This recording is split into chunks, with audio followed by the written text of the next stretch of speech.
ಉಡುಪಿಯ ಶ್ರೀಕೃಷ್ಣ ಮಠದಲ್ಲಿದ್ದಾರೆ ಪ್ರಧಾನಿ ನರೇಂದ್ರ ಮೋದಿ.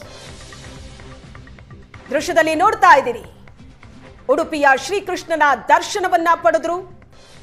ಕನಕನ ಕಿಂಡಿಗೆ ಹೊದಿಸಿರೋ ಚಿನ್ನದ ಕವಚ, ಸುವರ್ಣ ತೀರ್ಥ ಮಂಟಪವನ್ನ ಅನಾವರಣಗೊಳಿಸಿದರು. ಕೃಷ್ಣನ ದರ್ಶನದಿಂದ ಸಂತುಷ್ಟನಾಗಿದ್ದೀನಿ ಅಂತ ಪ್ರಧಾನಿ ಮೋದಿ ಹೇಳಿದರು. 1 ಲಕ್ಷ ಜನ ಒಂದೇ ಬಾರಿಗೆ ಭಗವದ್ಗೀತೆಯನ್ನ ಪಠಿಸಿದ್ದಾರೆ. ಲಕ್ಷ ಕಂಠ ಗೀತಾ ಪಾರಾಯಣದಲ್ಲಿ ಪ್ರಧಾನಿ ಮೋದಿ ಭಾಗಿಯಾದರು.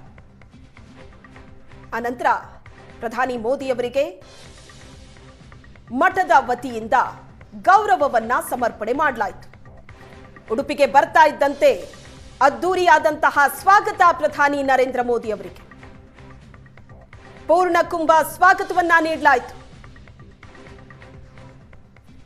ಶ್ಲೋಕ ಪಾರಾಯಣದ ನಂತರ ಪರ್ಯಾಯ ಪುತ್ತಿಗೆ ಮಠದ ವತಿಯಿಂದ ಮೋದಿ ಅವರಿಗೆ ಗೌರವ ಸಮರ್ಪಣೆಯ ದೃಶ್ಯ ಆಯಿತು.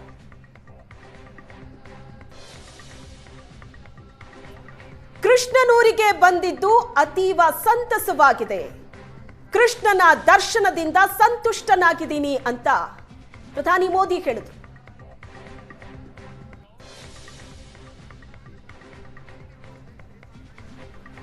ಇದೇ ಸಂದರ್ಭದಲ್ಲಿ ರಾಮ ಮಂದಿರದ ಬಗ್ಗೆ ಕೂಡ ಉಲ್ಲೇಖ ಮಾಡಿದ್ರು. ಇಲ್ಲಿಗೆ ಬರೋದಕ್ಕೂ 3 ದಿನ ಮುಂಚೆ ಅಯೋಧ್ಯೆಯಲ್ಲಿದ್ದೆ. ರಾಮ ಮಂದಿರ ಆಂದೋಲನದಲ್ಲಿ ಉಡುಪಿಯ ಪಾತ್ರ ಬಹಳ ದೊಡ್ಡದು ಅಂತ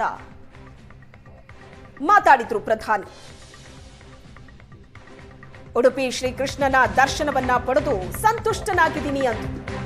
ಉಡುಪಿಯಲ್ಲಿ ಪ್ರಧಾನಿ ಮೋದಿಯ ಮಿಂಚಿನ ಸಂಚಾರ. ಕೃಷ್ಣ ಮಠದ ಹಲವು ಕಾರ್ಯಕ್ರಮಗಳಲ್ಲಿ ಮೋದಿ ಭಾಗಿಯಾದರು. ಲಕ್ಷ ಕಂಠ ಗೀತಾ ಪಾರಾಯಣದಲ್ಲಿ ಭಾಗಿಯಾದ್ರು. 1 ಲಕ್ಷ ಜನ ಒಂದೇ ಬಾರಿಗೆ ಭಗವದ್ಗೀತೆಯನ್ನ ಪಠಿಸಿದ್ರು. ಕಾರ್ಯಕ್ರಮದಲ್ಲಿ ಮೋದಿ ಭಾಗಿಯಾದರು. ಸುವರ್ಣ ಮಹೋತ್ಸವ ಅಂಗವಾಗಿ ಲಕ್ಷ ಕಂಠ ಗೀತಾ ಪಾರಾಯಣ ಕಾರ್ಯಕ್ರಮವನ್ನ ಹಮ್ಮಿಕೊಳ್ಳಲಾಗಿತ್ತು.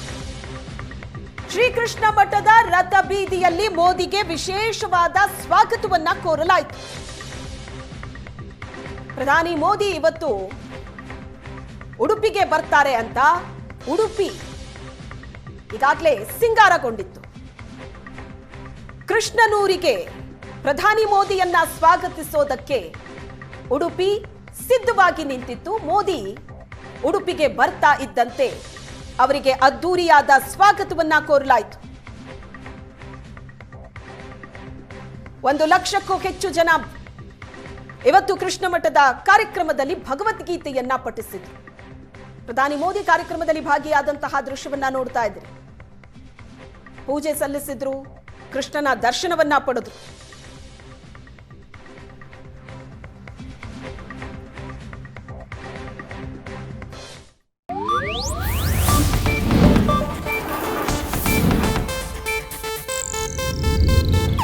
ಇದು ಏಷ್ಯಾನೆಟ್ ನ್ಯೂಸ್ ನೆಟ್ವರ್ಕ್ ಪ್ರಸ್ತುತಿ.